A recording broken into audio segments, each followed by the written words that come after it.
Hi friends, welcome to jojistechworld. നമ്മുടെ ഇന്നത്തെ വിഷയം പലതരത്തിലുള്ള കൗണ്ടർ ടോപ്പ് ഇൻസ്റ്റലേഷനെ പറ്റിയാണ്. അതായത് നമ്മുടെ കിച്ചണിൽ കൗണ്ടർ ടോപ്പിൽ ഇൻസ്റ്റൽ ചെയ്യുമല്ലോ, അത് പല രീതിയിൽ ഇൻസ്റ്റൽ ചെയ്യാം. അപ്പോൾ അത് ഏതൊക്കെ രീതിയിലാണ് പ്രത്യേകിച്ച് നമ്മുടെ ഇന്ത്യയിൽ തന്നെ നോർത്തിലുള്ള പോലെ ആയിരിക്കില്ല സൗത്തിലുള്ള പോലെ ആയിരിക്കും ചിലപ്പോൾ നോർത്ത് ഈസ്റ്റിൽ. അപ്പോൾ അതിനെപ്പറ്റി ഒന്ന് ജനറൽ ഐഡിയ ഉണ്ടാക്കാൻ വേണ്ടിയിട്ടുള്ള ഒരു ഇൻ്റർവ്യൂ ആണിത്. സോ ഫസ്റ്റ് എല്ലാവർക്കും അറിയാവുന്ന ഒരു ഇൻസ്റ്റലേഷനാണ് RCC slab, reinforce cement concrete slab വെച്ചിട്ടുള്ള. അതായത് നമ്മുടെ പഴയ ട്രഡീഷണൽ ആയിട്ടുള്ള വീടുകളിലൊക്കെ, ഇപ്പോൾ എൻ്റെ വീടുകളിലൊക്കെ ഇപ്പോഴും കിച്ചണിൽ ചെന്ന് കഴിഞ്ഞാൽ കിച്ചണിൽ പണ്ടത്തെ സ്ലാബ് സിസ്റ്റം തന്നെയാണ് ഫോളോ ചെയ്യുന്നത്, RCC സ്ലാബ്. നമ്മളവിടെ കിച്ചണിൻ്റെ ആ ഒരു കൗണ്ടർ ടോപ്പ് വരുന്ന സ്ഥലത്ത് സ്ലാബ് അങ്ങ് പണിയും. സ്ലാബ് എന്ന് വെച്ച് കഴിഞ്ഞാൽ ഈ പറഞ്ഞ ഷട്ടറിങ് ഒക്കെ ഇട്ടിട്ട്, പിന്നെ റീഇൻഫോഴ്സ് കമ്പി ഇട്ടിട്ട്, കോൺക്രീറ്റ് ഇട്ടിട്ട്, അത് ക്യൂറിംഗ് പീരീഡ് കഴിഞ്ഞിട്ട് സാധനം സെറ്റായി കിട്ടും. പക്ഷേ അത് ചെയ്യുമ്പോൾ നമുക്ക് പ്രീ ഡിസൈൻ വേണം. എവിടെയൊക്കെയാണ് അവിടെ ഹോബ് വരുന്നത്, പിന്നെ എവിടെയാണ് ആ സിങ്ക് വരുന്നതെന്നൊക്കെ അവിടെയൊക്കെ കട്ടിങ് ഉണ്ടാവുമല്ലോ. അപ്പോൾ ആ കട്ടിങ്ങൊക്കെ നോക്കിയിട്ട് വേണം ചെയ്യാമെന്ന് മാത്രമേ ഉള്ളൂ. അങ്ങനെ ചെയ്ത് കഴിഞ്ഞാൽ ഗുണം എന്ന് വെച്ചാൽ ഇത് നമ്മുടെ വാളിൻ്റെ ഉള്ളിലേക്ക് കയറ്റിയിട്ടാണ് തന്നെ, വാളിട്ട് നല്ല അറ്റാച്ച്മെൻറ്റ്, വാളിൻ്റെ ഉള്ളിലേക്ക് കുറച്ചും കൂടെ കമ്പി ഇട്ടിട്ടാണ് ഈ പറഞ്ഞ RCC സ്ലാബൊക്കെ ചെയ്യുന്നത്. അതുകൊണ്ട് തന്നെ അവിടെ ലീക്കേജ് പറഞ്ഞൊരു പ്രോബ്ലം ഒരിക്കലും ഉണ്ടാവില്ല.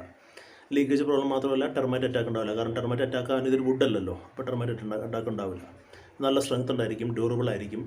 കോസ്റ്റ് വൈസ് ആണെങ്കിൽ വളരെ കുറവാണ്. ബാക്കിയുള്ള സാധനങ്ങൾ വെച്ച് നോക്കുമ്പോൾ ഇത് കോസ്റ്റ് അത്ര ആവില്ല, കാരണം RCC സ്ലാബിൻ്റെ കാശ് മാത്രം കൊടുത്താൽ മതി. പിന്നെ അങ്ങനെ ഒരു ഗുണമുണ്ട്. പിന്നെ ഒരു ഗുണമില്ലായ്മ എന്താ പറയാനുള്ളതെന്ന് വെച്ച് കഴിഞ്ഞാൽ, നമുക്കറിയാം നമ്മുടെ ഫ്ലോർ ലെവലിൽ നിന്ന് ഈ കിച്ചൺ കൗണ്ടർ ടോപ്പൊക്കെ വരുന്നത് 33 ഇഞ്ച് എന്നുള്ളതാണ്. അതാണ് ഒരു സ്റ്റാൻഡേർഡ് ഹൈറ്റ്. ഇതിപ്പോൾ ഈ സ്ലാബ് തന്നെ ഒരു 4 ഇഞ്ച് എടുക്കും. പിന്നെ അടിയിൽ സ്കർട്ടിങ് കൊടുക്കാൻ ഒരു 1.5-2 ഇഞ്ച് നമുക്ക് കൊടുക്കേണ്ടി വരും. അപ്പോൾ മൊത്തം 4 2 കൂടി 6 ഇഞ്ച് അങ്ങ് പോകും. അത് 33 പോയി കഴിഞ്ഞാൽ 27 ഇഞ്ച്, പിന്നെ ബാക്കി ഉള്ളിൽ കിച്ചൺ ക്യാബിനറ്റ് ചെയ്യാനുള്ള സ്പേസ് ഉണ്ടാവുള്ളൂ. അപ്പോൾ ഈ 27 ഇഞ്ച് ശരിക്കും പറഞ്ഞാൽ അത്ര സ്റ്റാൻഡേർഡ് അല്ല. നമുക്ക് ശരിക്കും 28-29 ഇഞ്ചെങ്കിലും വേണം മര്യാദയ്ക്കൊക്കെ ചെയ്യാൻ. അപ്പോൾ അങ്ങനെ ഒരു ചെറിയൊരു പ്രശ്നം മാത്രമേ ഈ ഒരു സ്ലാബ് സിസ്റ്റത്തിനുള്ളൂ. അപ്പോൾ സ്ലാബ് സിസ്റ്റം എല്ലായിടത്തും ഫോളോ ചെയ്യാൻ പറ്റില്ല, കാരണം ഇത് പെർമനൻറ്റ് സ്ട്രക്ചറാണ്. പിന്നെ പൊളിച്ചു വരാനൊന്നും പറ്റുന്നില്ല, പെട്ടെന്ന് എടുത്തുകൊണ്ട് പോകാനും പറ്റില്ല. ബാക്കി വരുന്നതൊക്കെയാണെങ്കിൽ അതൊക്കെ ചെയ്യാം. അപ്പോൾ ഇത് പെട്ടെന്ന് ഇതിന് അതിൻ്റേതായ സമയമുണ്ട്, സ്കിൽ ലേബർ വേണം, RCC വർക്ക് ചെയ്യുന്ന ആൾക്കാർ വന്നിട്ടേ ചെയ്യാൻ പറ്റുള്ളൂ. അങ്ങനെയൊക്കെ ഉണ്ട്. പക്ഷേ നല്ല സ്ട്രെങ്ത് ഉണ്ടാവും, എക്സ്പെൻസും കുറവായിരിക്കും. അപ്പോൾ സാഹചര്യം നോക്കി ചെയ്യുക എന്നുള്ളതാണ് അവിടെ ചെയ്യുന്നത്. അപ്പോൾ ഞാൻ പറഞ്ഞ RCC സ്ലാബ് സിസ്റ്റമാണ്. ഇനി വരുന്നത് കൗണ്ടർ ടോപ്പ് വിത്ത് സപ്പോർട്ട്സ് എന്ന് പറയും. സപ്പോർട്ടുകൾ വരുന്ന കൗണ്ടർ ടോപ്പുകൾ. അപ്പോൾ ഈ സപ്പോർട്ടുകൾ വേണമെങ്കിൽ പല മെറ്റീരിയലാവും. ഒന്ന് നമുക്ക് വേണമെങ്കിൽ ബ്രിക്ക് ആവാം, ഇഷ്ടികയാവാം, അല്ലെങ്കിൽ വരുന്നത് നമ്മുടെ മാർബിൾ ആവാം, അല്ലെങ്കിൽ സ്റ്റീലാവാം. ഇങ്ങനെ 3 സപ്പോർട്ടിൽ നമ്മൾ ഇന്ത്യയിൽ ചെയ്യുന്നുണ്ട്. അപ്പോൾ ആദ്യം നമുക്ക് ബ്രിക്കിനായിട്ട് പറയാം. ബ്രിക്ക് നമ്മൾ വെച്ച് സപ്പോർട്ട് ചെയ്യുമ്പോൾ അറിയാമല്ലോ, മുകളിൽ കൊണ്ടുപോയി വയ്ക്കുന്നു. അത്ര സ്പാനിൽ ഓരോ സ്പാൻ മാറി വരുമ്പോൾ നമ്മൾ അതിനനുസരിച്ച് ബ്രിക്കിൻ്റെ ഒരു സപ്പോർട്ട് കൊടുക്കുകയാണ്. അപ്പോൾ ഈ ബ്രിക്ക് സപ്പോർട്ട് കൊടുക്കുമ്പോൾ തന്നെ ഒരു ലെയർ ഓഫ് ബ്രിക്കിന് തന്നെ ഏതാണ്ട് 4 ഇഞ്ച് ആവും. 4 ഇഞ്ച് സ്പേസ് അവിടെ പോയി കഴിഞ്ഞു. അപ്പോൾ അതിൻ്റെ ഏറ്റവും വലിയ പ്രശ്നം വെച്ചാൽ ഉള്ളിൽ സ്പേസ് ഉണ്ടാവില്ല. ഓരോ സ്ഥലത്ത് ഇങ്ങനെ പാർട്ടീഷൻ സ്പേസ് 4 ഇഞ്ച് പോകുമ്പോൾ കാര്യമായിട്ട് സ്പേസ് ഉണ്ടാവില്ല. പിന്നെ സ്ക്രൂ ഹോൾഡിംഗ് കപ്പാസിറ്റി ഒക്കെ ഇതിന് കുറവായിരിക്കും. അങ്ങനെ കുറച്ച് പ്രശ്നങ്ങളൊക്കെ ഈ ബ്രിക്ക് വെച്ചുള്ള പാർട്ടിഷൻ, ബ്രിക്ക് വിത്ത് കൗണ്ടർ ടോപ്പ് വിത്ത് ബ്രിക്ക് പാർട്ടിഷൻ ഉണ്ട്. അപ്പോൾ അതത്ര അഡ്വൈസബിൾ ആയിട്ടുള്ള സംഭവമല്ല. അത് കഴിഞ്ഞിട്ട് വരുന്നത് സ്റ്റീൽ വെച്ചിട്ടാണ്. ചുമ്മാ സ്റ്റീൽ വെച്ചിട്ട് മാത്രം ഉണ്ടാക്കി ചെയ്യുന്ന കുറേ ആളുകൾ, കുറേ കിച്ചൺസ് നമ്മുടെ നോർത്ത് ഇന്ത്യയിലൊക്കെ കാണാറുണ്ട്.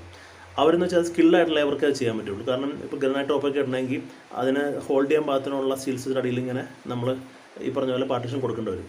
അപ്പോൾ അതിലും സ്ക്രൂ ഹോൾഡിംഗ് കപ്പാസിറ്റി പ്രശ്നങ്ങളൊക്കെ ഉണ്ട്. പക്ഷേ സ്കിൽ ലേബർ വേണം. പിന്നെ ഇത് സ്റ്റീലായാലും തന്നെ ഈ കൗണ്ടർ ടോപ്പിന് ഇതിൻ്റെ സ്റ്റീലിലേക്ക് ഇടയ്ക്ക് കോക്രോച്ചും അങ്ങനെയുള്ള ഇൻസെക്ട്സ് ഒക്കെ വന്നിരിക്കാനുള്ള സാധ്യത വളരെ കൂടുതലാണ്.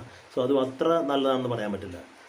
ഇനി മൂന്നാമത്താണ് നമുക്ക് ഏറ്റവും പോപ്പുലറായ, കുറച്ചും കൂടി ബെറ്റർ ആയിട്ടുള്ളൊരു വെർഷൻ. അതായത് അതും കൗണ്ടർ ടോപ്പ് സപ്പോർട്ട്സ് തന്നെയാണ്. ഈ സപ്പോർട്ട് വരുന്നത് മാർബിൾ വെച്ചിട്ടുണ്ട് മാത്രം. മാർബിൾ നമുക്കറിയാം മറ്റുള്ള കല്ലിനേക്കാളൊക്കെ കുറച്ച് ലെസ് എക്സ്പെൻസീവാണ്, അത്ര കോസ്റ്റ്ലിയർ അല്ല, കാണാനും ഭംഗിയുണ്ട്. അപ്പോൾ അവരെങ്ങനെ ചെയ്യുന്നത് വെച്ചാൽ 3 സൈഡ് മാർബിൾ വയ്ക്കും, 2 സൈഡ് സപ്പോർട്ട് വയ്ക്കും. പിന്നെ നമ്മൾ ഫേസ് ചെയ്യുന്ന സൈഡും ഒരു മാർബിൾ വയ്ക്കും. പിന്നെ അടിയിൽ വരുന്നത് കടപ്പ സ്റ്റോൺ വയ്ക്കും. അപ്പോൾ ശരിക്കും പറഞ്ഞാൽ നമ്മൾ തുറക്കണ സ്ഥലം വെച്ച് ബാക്കി എല്ലാം ഇങ്ങനെ എൻക്ലോസ് ആയിരിക്കും. മുകളിലും വേണമെങ്കിൽ കടപ്പ സ്റ്റോൺ ഇടും, മുകളിലും താഴെ ഒക്കെ കടപ്പ സ്റ്റോൺ ഇടും. അപ്പോൾ ആ ഒരു ബോക്സ് പോലെ ആയി കഴിഞ്ഞു. ഇപ്പോൾ തുറക്കുന്ന സ്ഥലം മാത്രമേ ഓപ്പൺ ആയിട്ടിരിക്കുകയുള്ളൂ. ഇതെല്ലാം മാർബിൾ അല്ലെങ്കിൽ കടപ്പ സ്റ്റോൺ ആയിരിക്കും വരിക. അപ്പോൾ ഗുണം എന്ന് വെച്ച് കഴിഞ്ഞാൽ ടെർമൈറ്റ് പ്രോബ്ലം ഒന്നും ഉണ്ടാവില്ല, കാരണം അവിടെ വുഡിൻ്റെ ഒരു സംഭവമില്ല. പിന്നെ ലീക്കേജ് എന്ന് പറഞ്ഞ സാധനം ഉണ്ടാവില്ല. സെയിം ആസ് നമ്മൾ RCC സ്ലാബിൽ കണ്ടാൽ അവിടെ ലീക്കേജ് വരാൻ സാധ്യതയില്ല, ഇവിടെ ലീക്കേജ് വരില്ല. കാരണം നല്ല ക്ലോസ്ഡ് ആക്കിയിട്ട് ആക്കണം, ടെർമൈറ്റ് പ്രോബ്ലം ഉണ്ടാവില്ല. പിന്നെ അത്ര എക്സ്പെൻസീവ് അല്ല, ഡ്യൂറബിലിറ്റി നന്നായിട്ട് ഡ്യൂറബിലിറ്റി ഉണ്ടായിരുന്നു, സ്ട്രെങ്ത് വൈസും നല്ലതാണ്. അപ്പോൾ ഇത് ഭയങ്കര പോപ്പുലറാണ് ശരിക്കും നോർത്ത് ഇന്ത്യയിലൊക്കെ. നമ്മുടെ ഇങ്ങോട്ടേക്കൊക്കെ അങ്ങനെ ചെയ്ത് കണ്ടിട്ടില്ല. പക്ഷേ നോർത്ത് ഇന്ത്യയിലൊക്കെ ശരിക്കും പറഞ്ഞാൽ ഇത് ചെയ്ത് കഴിഞ്ഞിട്ട് പിന്നെ നമുക്ക് കിച്ചൺ ക്യാബിനറ്റ് കയറ്റി വെച്ചാൽ മതി, കറക്റ്റായിട്ട് നോക്കിയിട്ട് കിച്ചൺ ക്യാബിനറ്റ് കയറ്റി വയ്ക്കണമെന്നുള്ളൂ. പക്ഷേ ഇവിടെയും ഒരു പ്രീ പ്ലാനിങ് ആവശ്യമാണ്, പ്രീ ഡിസൈൻ നമ്മൾ ചെയ്തിട്ട് വേണം വയ്ക്കാൻ. എവിടെയാണ് ഹോബ് വന്നത്, എവിടെയാണ് സിങ്ക് വന്നതൊക്കെ നോക്കിയിട്ട് വയ്ക്കണമെന്ന് മാത്രമേ ഉള്ളൂ. പക്ഷേ ഇത് കമ്പാരിറ്റീവ്ലി മറ്റേതിനേക്കാളും ലെസ് എക്സ്പെൻസീവ് ആണ്, മോർ ഡ്യൂറബിൾ ആണ്. It is as good as RCC slab. ഇപ്പോൾ ഞാനീ പറഞ്ഞ കൗണ്ടർ ടോപ്പ് വിത്ത് സപ്പോർട്ട്സിൽ മാർബിൾ ഉപയോഗിക്കുകയാണെങ്കിൽ. അപ്പോൾ മാർബിളിനെ പറ്റി ഞാനിപ്പോൾ പറഞ്ഞു കഴിഞ്ഞു. ഇതിൽ സ്ക്രൂ ഫിക്സിൻ്റെ പ്രശ്നം കുറച്ചുണ്ടാവും. മാർബിളിലായാലും സ്ക്രൂ ഫിക്സിൻ്റെ കുറച്ച് പ്രശ്നങ്ങൾ വരുന്നുണ്ട്. പ്രീ ഡിസൈൻ വേണമെന്ന് ഞാൻ പറഞ്ഞു. ഇനി വരുന്നത് ഫുൾ മോഡുലർ ക്യാബിനറ്റാണ്. ഫുൾ മോഡുലർ ക്യാബിനറ്റ് നമ്മൾ കേരളത്തിൽ അധികം ചെയ്യുന്നത് അത് തന്നെയാണ്. Full modular cabinet with wood, അധികം വുഡ് വെച്ചിട്ടാണ് ചെയ്യുന്നത്. വുഡ് പല തരത്തിലുള്ള വുഡ് ഉപയോഗിക്കാം. ചിലർ മൾട്ടിവുഡൊക്കെ ഉപയോഗിക്കുന്നുണ്ട്, അതായത് PVC ഷീറ്റ്. അപ്പോൾ ഇത് വെച്ചിട്ട് ഉണ്ടാക്കുമ്പോൾ ഇതിൻ്റെ ഗുണം എന്താണെന്ന് വെച്ച് കഴിഞ്ഞാൽ ഒരു ടീമിന് തന്നെ വന്നിട്ട് ഒറ്റയടിക്ക് എല്ലാം ചെയ്തിട്ട് അങ്ങ് പോകാം. അതിന് വേറെ സ്കിൽഡ് ആൾക്കാരുടെ ആവശ്യമൊന്നുമില്ല. പിന്നെ ഒരു ഓപ്പൺ സ്പേസ് കിട്ടിയാൽ മതി, അവിടെ ആർക്കും ഉണ്ടാക്കാൻ പറ്റും. പ്രത്യേകിച്ച് അതിന് വേറെ ഫെസിലിറ്റിയുടെ ആവശ്യമൊന്നുമില്ല.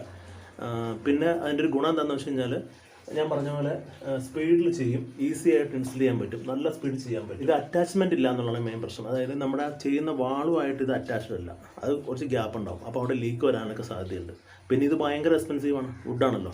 ബാക്കി എല്ലാ ഐറ്റത്തിനേക്കാളും, എല്ലാത്തരം സപ്പോർട്ടിനേക്കാളും, എല്ലാത്തരം കിച്ചൺ ക്യാബിനറ്റിനേക്കാളും ഏറ്റവും എക്സ്പെൻസീവ് ഇതാണ്. കാരണം വുഡായിരുന്നു തന്നെ. ഇത് ആദ്യം നമ്മൾ വുഡ് ക്യാബിനറ്റ് ഉണ്ടാക്കുന്നു, അതിൻ്റെ മുകളിലൊരു പ്ലൈവുഡ് ഇടുന്നു, അതിൻ്റെ മുകളിലാണ് കോട്ട്സോ അല്ലെങ്കിൽ ഈ പറഞ്ഞ നാനോവൈറ്റോ അല്ലെങ്കിൽ ഗ്രനൈറ്റോ അങ്ങനെ എക്സ്പെൻസീവ് ആടുമ്പോൾ ശരിക്കും പറഞ്ഞാൽ ഈ ഒരു ഫുൾ കിച്ചൺ ഉണ്ടാക്കുമ്പോൾ തന്നെ നല്ല ഒരു എമൗണ്ട് മാറിക്കിട്ടും. ഭയങ്കര കോസ്റ്റായിട്ട് ഇതിന് വരാൻ സാധ്യതയുണ്ട് ബാക്കി എന്തിന് കമ്പയർ ചെയ്യുമ്പോൾ. പിന്നെ ഇത് സ്ട്രെങ്ത്ത് മറ്റുള്ളതിനെ വെച്ച് കമ്പയർ ചെയ്യുമ്പോൾ സ്ട്രെങ്ത്ത് അത്ര പോരാ.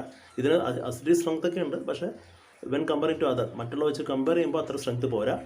അപ്പോൾ ഡ്യൂറബിലിറ്റിയും കുറവായിരിക്കും. കാരണം ടെർമൈറ്റ് അറ്റാക്ക് ഇതിനുണ്ടാവും, വുഡാണല്ലോ. അപ്പോൾ എപ്പോൾ വന്നാലും ടെർമൈറ്റ് ഉണ്ടാക്കാം. എക്സെപ്റ്റ് മൾട്ടിവുഡൊക്കെ ഉണ്ടാവില്ല, പക്ഷേ മൾട്ടിവുഡിന് സ്ക്രൂ ഹോൾഡിങ് പ്രശ്നം ഉണ്ടെന്ന് പറയാറുണ്ട്. വുഡാണെങ്കിൽ ടെർമൈറ്റ് അറ്റാക്ക് ഉണ്ടാവും. അപ്പോൾ അങ്ങനെ ഉള്ള പ്രശ്നങ്ങളൊക്കെ ഇതിനുണ്ട്. പക്ഷേ നമ്മൾ കേരളത്തിൽ പൊതുവെ ഇത് തന്നെയാണ് ഉപയോഗിക്കുന്നത്. സോ ഇപ്പോൾ ഞാൻ ഇന്നത്തെ വീഡിയോയിൽ നിങ്ങൾക്ക് ഏകദേശം പലതരത്തിലുള്ള കൗണ്ടർ ടോപ്പ് ഇൻസ്റ്റലേഷനെ പറ്റി മനസ്സിലെന്ന് വിചാരിക്കുന്നു. ഞാൻ പുതിയൊരു വീഡിയോയിൽ പുതിയ സബ്ജക്റ്റോട്ട് വരാവുന്നതാണ്. Till then goodbye. Please subscribe, share and like my channel. Thank you very much.